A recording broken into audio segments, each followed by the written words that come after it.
A ceasefire on paper, casualties in reality. 44 troops wounded, drones falling, strikes echoing across southern Lebanon. Both sides cry violation, both keep firing. The line is blurring fast. As the truce phrase under fire and accusations stack up, is this pause already over before it truly began?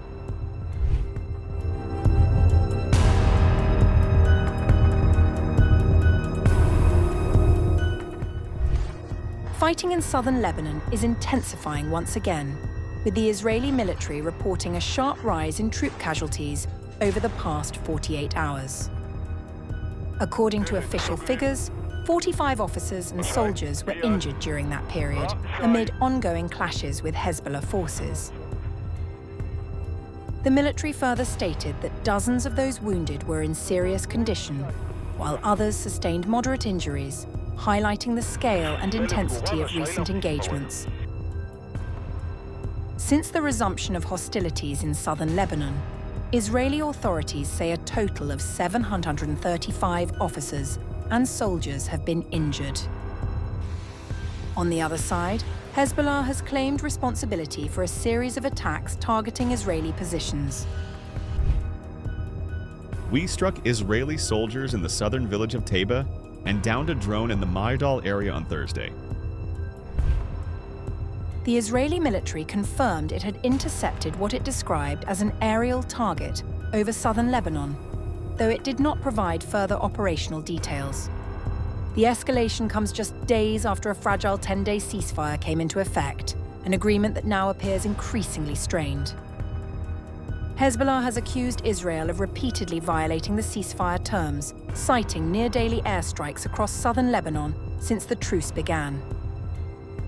Israel, in turn, has accused Hezbollah of breaching the agreement through renewed rocket fire and drone activity. The exchange of accusations underscores the fragile nature of the ceasefire, with both sides continuing military operations despite diplomatic efforts to contain the conflict. As violations mount and casualties rise, the situation in southern Lebanon is once again edging toward full-scale confrontation, raising concerns that the ceasefire may collapse before any lasting political settlement can take hold.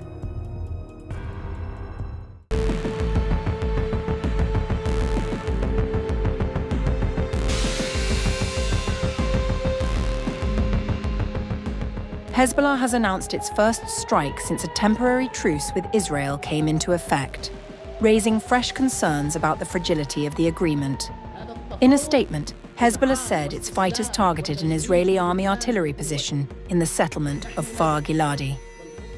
Hezbollah fighters targeted an Israeli army artillery position in the settlement of Kfar Giladi in northern Israel, using a volley of rockets and a swarm of attack drones. The site was the source of recent artillery shelling towards the town of Yarmar al-Shakif in southern Lebanon. The operation was carried out in defense of Lebanon and its people, and in response to blatant and documented breaches of the ceasefire. The group claimed that Israeli violations of the truce have exceeded 200 since it came into force, citing attacks on civilians as well as the destruction of homes and villages in southern Lebanon. The temporary ceasefire, which began last Thursday, is set to last for 10 days, with the possibility of extension. However, tensions have remained high, with continued military activity reported across the region. Hezbollah's statement comes amid ongoing Israeli airstrikes and shelling in various parts of southern Lebanon. These operations have resulted in casualties, including deaths and injuries, as well as damage to residential areas. In response, the Israel Defense Forces confirmed that Hezbollah had launched a drone towards Israeli troops operating in southern Lebanon, south of what it described as a forward defense line. According to the Israeli military, the unmanned aerial vehicle was intercepted by the Israeli Air Force before it could cross into Israeli territory. This incident constitutes a blatant violation of the ceasefire agreement. The IDF will continue to act to remove any threat to Israeli civilians and its troops. The exchange highlights the deep mistrust between the two sides, even as a ceasefire remains formally in place. While both parties accuse each other of violations, the situation on the ground appears increasingly volatile.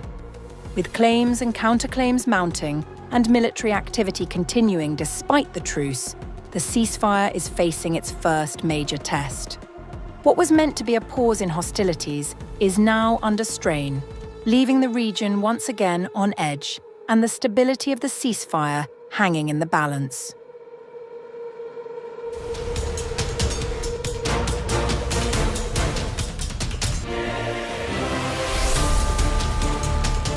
The Israeli defense minister used the country's most solemn occasion to deliver one of his sharpest warnings yet, telling Hezbollah chief Naim Qassem he would pay with his head.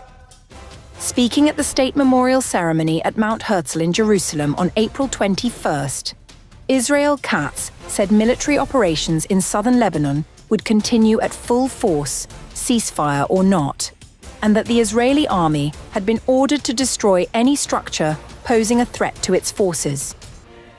Hezbollah Secretary General Hassan Nasrallah destroyed the Shiite community in Lebanon, and Naim Qassem will do the same and will pay, as did his predecessors. He would ultimately pay with his head like all the other leaders of the axis of evil.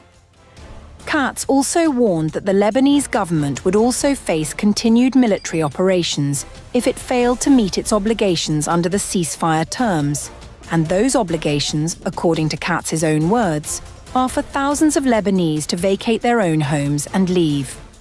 Prime Minister Benjamin Netanyahu and I have instructed the IDF to operate with full force on land and from the air, even during the ceasefire, to protect our soldiers in Lebanon from any threat. Any structure that threatens our forces and any route suspected of containing explosives must be destroyed immediately. This is the goal of Operation Silver Plough in Lebanon, to remove the houses in the adjacent contact villages, near the border that served as Hezbollah terrorist outposts in every respect, and threatened Israeli communities and IDF soldiers. These houses will not remain there. The remarks came during a 10-day ceasefire between Israel and Lebanon that came into force on April 17th, brokered by US President Donald Trump following direct talks between Lebanese and Israeli officials in Washington, the first such negotiations in decades. The Israeli army holds a security zone extending up to 10 kilometers inside southern Lebanon, from the Mediterranean coast to the foothills of Mount Hermon. Katz said the zone and the broader area stretching to the Litani River must be cleared entirely of Hezbollah fighters and weapons.